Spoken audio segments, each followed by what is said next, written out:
नमस्कार, मैं हूं आशीष त्रिपाठी आपके साथ। 2023 की महाभारत देख रहे हैं आप, लेकिन उससे पहले एक अहम खबर आपको बता दें। मंडला में मौसम का मिजाज अचानक बदल गया। दरअसल तेज आंधी के साथ बारिश और ओले भी गिरे। 2 दिवसीय आदि उत्सव कार्यक्रम का पंडाल उड़ गया। 2 केंद्रीय मंत्री और गोवा विधानसभा स्पीकर सहित कई वीवीआईपीज यहां मंच के नीचे शरण लेते नजर आए और लोग कुर्सियों के सहारे पानी से बचते नजर आए। केंद्रीय मंत्री फग्गन सिंह कुलस्ते भी बारिश से बचते नजर आए।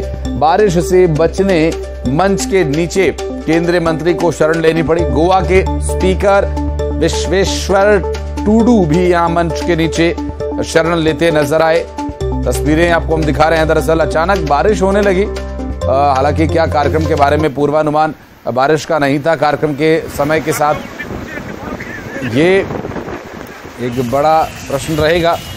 फिलहाल आपको बता दें कि बारिश अचानक होने लगी तो केंद्रीय मंत्री, उनके साथ और जो अन्य गणमान्य थे, वे सभी मंच के नीचे शरण लेते नजर आए।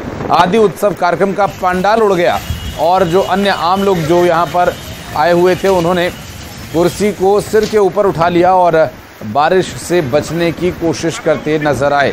केंद्रीय मंत्री फग्गन सिंह कुलस्ते भी बारिश से बचने के लिए मंच के नीचे शरण लेने पहुंचे। मजबूरी में और भी वहां पर कई गणमान्य थे जो मंच के नीचे कुछ देर बारिश रुकने का इंतजार कर रहे थे। हालांकि मंच पर बारिश से बचने की व्यवस्था नहीं थी और ये जो कार्यक्रम यहाँ पर आयोजित किया गया था, अचानक बारिश होने लगी। लोग कुर्सियों के सहारे पानी से भीगने से बचने की कोशिश में नजर आए। केंद्रीय मंत्री फग्गन सिंह कुलस्ते भी बारिश से बचते नजर आए। तस्वीरें 2 इस वक्त आपको हम दिखा रहे हैं। मंडला में मौसम का मिजाज अचानक ही बदल गया।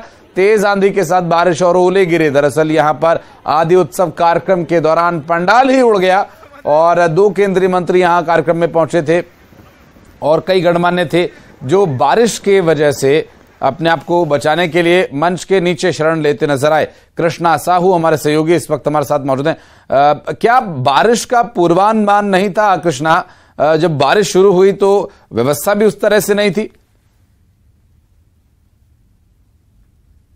के समय जब ये कार्यक्रम 2 दिवसीय मंडला जिले के रामनगर में 2 दिवसीय आदि उत्सव का आयोजन किया जा रहा है, जहां पर आज कार्यक्रम के पहले ही दिन सुबह के समय तो काफी तेज धूप थी। इसके बाद अचानक से ही मौसम ने करवट ली और जिस तरीके से यहाँ भीषण बारिश और ओले गिरे, जिस तरीके से, उसके चलते यहाँ पर जो बड़ा डोम बनाया गया था, इसके साथ ही खाने के लिए जो टेंट लगाए गए थे और जो वीवीआईपी ग्रीन हाउस बनाए गए थे और जो बड़े बड़े कटआउट्स लगे थे, वह सब के सब 1 मिनट में उड़ते हुए नजर आए, हवा में उड़ते हुए नजर आए। आलम यह था कि जो डोम के अंदर जो करीब 2 से 3 हजार लोग बैठे हुए थे, उनको कुर्सियों की शरण लेनी पड़ी। इसके साथ ही जो इस उत्सव में शामिल होने के लिए 2 केंद्रीय मंत्री और एक वीआईपी जो गोवा के जो विधानसभा अध्यक्ष है वो आए हुए थे, उनको भी जो मंच बना हुआ था उसके नीचे जाकर शरण लेनी पड़ी और पानी से उन्हें बचना पड़ा। इसके साथ ही आशीष, मैं बताना चाहूंगा कि जो जिस तरीके से भीषण बारिश हुई, उससे पूरा मंजर एक तरीके से विफर गया था और लोग यहाँ वहां भागते हुए नजर आए थे। जो जहां सेफ जगह दिख रहा था बचते हुए नजर आ रहे थे। लेकिन ये हुआ कि नतीजा कि जो ऊपर पानी के से बचने के लिए जो सीलिंग लगाई गई थी, वह भी अचानक से पानी वो तूफान में फट गई और उसके बाद जो पानी गिरने लगा, जिसके बाद जो वहां पे मौजूद लोग थे कुर्सियों की से बचते हुए नजर आए। बिल्कुल कृष्णा, ये जो पूरा कार्यक्रम था एक तरह से बाधित हो गया। आदि उत्सव कार्यक्रम यहाँ पर आयोजित किया गया था। अब बारिश क्या रुक गई है? अभी क्या ताजा अपडेट्स हैं? कैसे कार्यक्रम आगे सुचारू किया जा रहा है?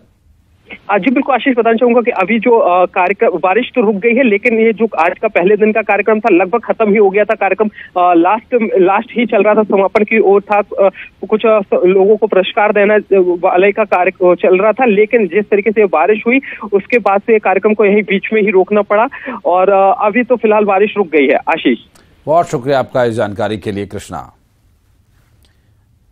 छत्तीसगढ़ में बारिश का अलर्ट जारी किया गया। दरअसल मौसम विभाग ने अलर्ट जारी किया।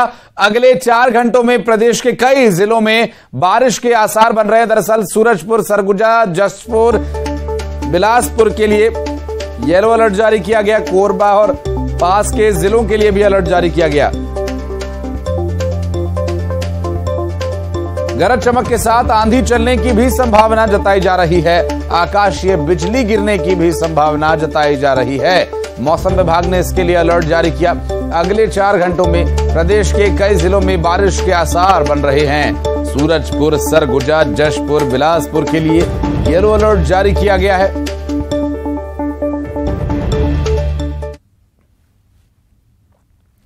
और मध्य प्रदेश को स्कॉच अवार्ड मिला है। दरअसल उत्कृष्ट प्रदर्शन के लिए एमपी को ये स्कॉच अवार्ड प्रधानमंत्री आवास योजना के उत्कृष्ट प्रदर्शन के लिए मिला। दरअसल देश में उत्कृष्ट प्रदर्शन के लिए एमपी को मिला स्कॉच अवार्ड। नगरीय विकास और म्युनिसिपल गवर्नेंस के लिए यह अवार्ड मध्य प्रदेश को प्रदान किया गया। 3 स्कॉच अवार्ड अब तक मिल चुके हैं। शी लाउंज, महिला सुविधा गृह बनाने के लिए भी, सागर स्मार्ट सिटी, धर्मपुरी सीवेज परियोजनाओं के लिए बेहतर प्रबंधन के लिए यह अवार्ड दिया गया। प्रधानमंत्री आवास योजना शहरी में नगरीय विकास एवं आवास विभाग को सिल्वर स्कॉच अवार्ड प्रदान किया गया। और कांकेर से बड़ी खबर, पुलिस और नक्सलियों के बीच मुठभेड़ का मामला। मुठभेड़ में महिला नक्सली और उसका पति घायल हो गए। दरअसल महिला नक्सली फगनी के बाएं पैर में गोली लगी और पत्नी को छोड़कर पति जान बचाकर भागा। विनोद गावड़े घायल महिला नक्सली का जिला अस्पताल में इलाज चल रहा है, जबकि उसका पति मौके पर छोड़कर ही उसे भाग गया। और आपको बता दें कि मुठभेड़ के दौरान ये पूरा प्रकरण सामने आया, जहां पर नक्सली महिला को उसका पति डर के मारे छोड़कर भाग गया। पे जो निशान मिले हैं और जो घायल जो महिला मिली है उसके शुरुआती पूछताछ से ऐसा समझ आ रहा है कि कम से कम 2 से 3 नक्सलियों को और गोली लगी है, जो कि रात के अंधेरे का फायदा उठा करके मौके से फरार हो गए हैं। इलाके में अभी भी सुरक्षा बलों की टीम मौजूद है और वो लोग सघन सर्च करके और कार्रवाई की कोशिश जारी है। हाँ, जो इससे सूचना मिली है कि विनोद भी वहाँ उपस्थित था और विनोद को भी संभवतः गोली लगी है। गोली लगने के पश्चात तो फरार हुआ है। जो नक्सली वहां पर उपस्थित थे सारे के सारे अपने साथियों को लेकर के भागे, लेकिन ये क्योंकि घायल हो गई थी, चल नहीं पा रही थी, तो उसको इन्होंने छोड़ करके वहां से वो लोग भाग गए। तो इससे भी समझ में आता है कि नक्सली संगठन जो आइडियोलॉजीज की बात करते हैं और अन्य चीज़ों की बात करते हैं, लेकिन ये एक ऐसी गतिविधि है जिसमें अपने साथी को ही उन्होंने छोड़ दिया जब उसकी जान पर बनाई। तो ये उनकी खोखली विचारधारा को दर्शाता है कि किस तरीके से वो लोग कार्य करते हैं।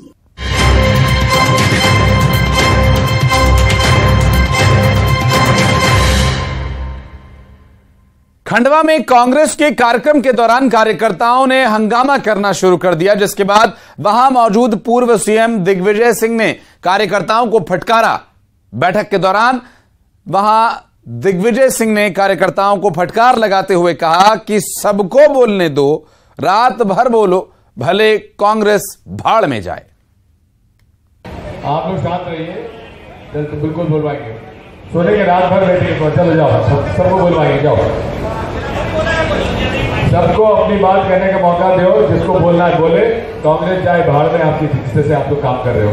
खंडवा वालों से मैं कहना चाहता हूं आपसे, क्या तरीका है आप लोग का ये जो हालत आप लोग इसी बना रहे। सोने के रात भर बैठेंगे तो चलो जाओ, सबको बोलवाएंगे, जाओ। दो, जिसको बोलना है बोले। कांग्रेस जाए भाड़ में, आपकी रिश्ते से आप लोग शांत रहिए। और अमित हमारे सहयोगी इस वक्त हमारे साथ फोन लाइन पर हैं। अमित, दिग्विजय सिंह प्रचार पर निकले हैं, कांग्रेस के पूरी मेहनत कर रहे हैं, एक और बयान उनका कांग्रेस को भाड़ में भेज रहे हैं। जी बिल्कुल, दिग्विजय सिंह निमाड़ के 3 दिन के दौरे पर हैं और आज उनका ये दौरे का आखिरी दिन है। और खंडवा विधानसभा के कार्यकर्ताओं पदाधिकारियों से वो चर्चा कर रहे थे। यहाँ करीब 2 से 3 घंटे तक चर्चा होती रही और एक के बाद एक जब एक दूसरे की बुराइयां करते रहे, गुटबाजी सामने आ गई, तो दिग्विजय सिंह फ्रस्ट्रेट हो गए और उन्होंने यहाँ कह दिया कि हाँ, आप भी बोल लो, आप भी बोल लो, सभी बोल लो, रात भर बोलते रहो, कांग्रेस भाड़ में जाए, किसी को कोई चिंता नहीं है। तो ये दर्शा रहा है कि जिस तरह से वो निमाड़ के दौरे पर निकले थे, सबको एकजुट करने की बात कह रहे थे, लेकिन अंततः जब खंडवा के विधानसभा के कार्यकर्ता पदाधिकारियों से चर्चा कर रहे थे तो वो फ्रस्ट्रेट हो गए और इस तरह का एक बयान उनका सामने आया। उनके दौरे की शुरुआत बुरहानपुर में अल्पसंख्यक नेता को मंच से उतारने से हुई थी और आज उनका जो ये बयान आया है, कहीं न कहीं ये दर्शाता है कि कांग्रेस की जो गुटबाजी है उसको खत्म करने के लिए बड़े नेता भी अब जो है हार मानने लगे हैं। बिल्कुल, और ये चुनावी साल में इस तरह से अगर दिग्विजय सिंह हथियार रख देंगे तो पार्टी का क्या होगा। हालांकि जिस तरह की स्थिति लग रही है और लोगों को यहाँ मेहनत करने की आवश्यकता है, क्योंकि जो बयान बात बीच बीच में सामने दिग्विजय सिंह के आ रहे, जो बीजेपी जो आरोप लगाती है, आरोप भी कहीं ना कहीं सही साबित हो रहे हैं कि दिग्विजय सिंह कांग्रेस के लिए प्रचार करेंगे वो बीजेपी को ज्यादा फायदा पहुंचाएगा। जी बिल्कुल, आज जिस तरीके से उनका ये बयान आया है, जिस तरीके से उनका गुस्सा सबके सामने आया, भरी सभा में जिस तरीके से उन्होंने हड़काया लोगों को, जिस तरीके से उन्होंने बयान दिया, कहीं ना कहीं ये एक दर्शाता है कि वो भी कांग्रेस की जो अंदरूनी गुटबाजी है उसको खत्म नहीं कर पा रहे हैं। हालांकि जब उनका आज दौरे का समापन हुआ और अंत में जब हमने उनसे बात की तो उन्होंने ये जरूर बात कही है कि कांग्रेस के कार्यकर्ताओं में गुस्सा देखने को मिला, लेकिन उमंग और लड़ने का जज्बा भी मैंने पाया है। और उन्होंने ये कहा कि कुछ विवाद हैं उनको हम खत्म करने का प्रयास कर रहे हैं। चुनावी साल है, देखना है कि ये विवाद कितने खत्म हो पाते हैं। और कांग्रेस जो लगातार खंडवा और निमाड़ में हार का सामना कर रही है, यहाँ कितना प्रभाव जो है दिग्विजय सिंह का ये दौरा छोड़ पाता है, ये आने वाला वक्त बताएगा। जी, बहुत शुक्रिया आपका इस पूरे मामले पर जानकारी के लिए अमित। और मोदी सरकार के 9 साल पूरा होने पर कार्यक्रम का आयोजन किया जा रहा है। दरअसल मोदी सरकार के 9 साल पूरा होने पर मीडिया संवाद कार्यक्रम होगा। 29 मई को ये संवाद कार्यक्रम आयोजित किया जाएगा और सीएम शिवराज सिंह, प्रदेश अध्यक्ष वी.डी. शर्मा शामिल होंगे। कुशाभाऊ ठाकरे कन्वेंशन सेंटर में ये कार्यक्रम होगा।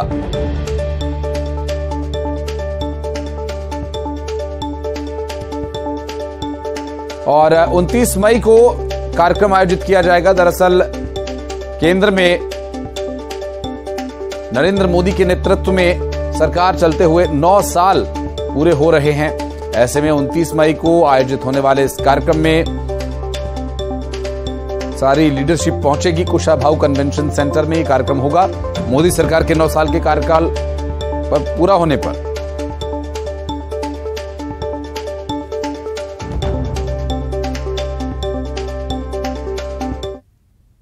बैठकें कर ले, जनता ने मन बना लिया है। और आप देख रहे हैं जिस प्रकार से भारतीय जनता पार्टी की विकास यात्रा, चाहे आप उसे निकास यात्रा कहें या फिर शासकीय यात्रा कहें, जिस प्रकार से उसका विरोध हुआ, 160 सीटों में जिस प्रकार से आज भारतीय जनता पार्टी का विरोध हुआ है, आप देख रहे हैं भारतीय जनता पार्टी के लोग मुंह छुपा के बैठे हैं क्योंकि जनता ने उन्हें उनका रिपोर्ट कार्ड दिखा दिया है।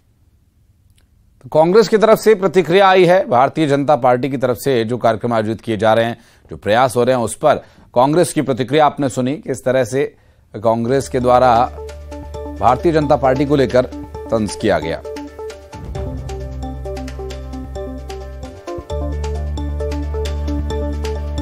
बीजेपी की बैठक पर तंज कसते हुए कांग्रेस का बीजेपी पर निशाना और भारतीय जनता पार्टी बैठक का आयोजन कर रही है। और जो 9 साल का कार्यकाल केंद्र सरकार की तरफ से रहा, उस कार्यकाल को लेकर यहां एक कार्यक्रम भी किया जाना है। और साथ ही आगामी विधानसभा और लोकसभा चुनावों को लेकर पार्टी तैयारियों में भी जुटी हुई है।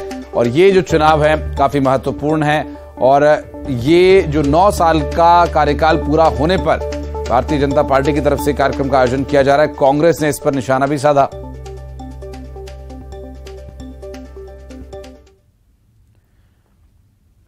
और एक छोटे से ब्रेक के लिए रुक रहे, बहुत जल्द लौटते हैं।